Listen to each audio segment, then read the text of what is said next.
Welcome to Telugu web plus. 2017 సగం గడిచిపోయింది.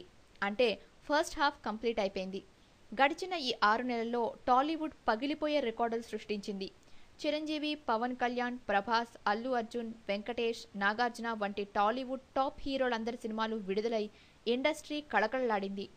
దశాబ్దం విరామం తర్వాత మెగాస్టార్ చిరంజీవి నటించిన ఖైదీ నెంబర్ 150 సినిమా దుమ్ము రేపింది. మెగా ఫ్యాన్స్లో ఉరిమే ఉత్సాహం నింపింది సినిమా. ఇక పవర్ స్టార్ పవన్ కళ్యాణ్ నటించిన కాటమరాయుడు సినిమా కూడా హిట్ టాక్ అందుకుంది.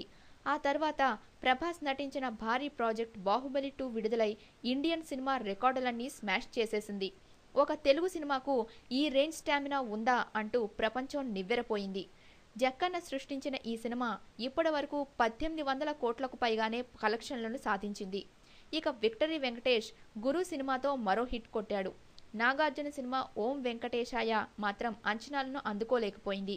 రీసెంట్గా విడుదలైన Allu Arjun movie Duvvada Jagannatham mixed talk తెచ్చుకున్న కలెక్షన్లలో మాత్రం దుమ్ము రేపుతోంది. మొత్తానికి ఈ year first half super hit అనే చెప్పాలి. సక్సెస్ రేట్ ఎక్కువ ఉంది. కమర్షియల్గా కూడా ఊహించని కలెక్షన్లు రాబట్టుకుంది టాలీవుడ్. మన టాప్ హీరోలందరి సినిమాలు హిట్ అయినా ఫైనల్గా దుమ్ము రేపింది మాత్రం ప్రభాసే అని చెప్పక తప్పదు. ఇటు సౌత్లోనే కాక అటు నార్త్లోనూ అదరగొట్టేశాడు ప్రభాస్. ఇక సెకండ్ హాఫ్లోనూ ఇరగదీసేందుకు టాలీవుడ్ స్టార్లందరూ రెడీ అవుతున్నారు. ఫైనల్గా దుమ్ము రేపేదెవరో చూడాల్సిందే. మా వీడియో మీకు నచ్చినట్లయితే లైక్, కామెంట్, షేర్ మరియు మా ఛానల్ను సబ్స్క్రైబ్ చేయండి. Bye friends, see you again.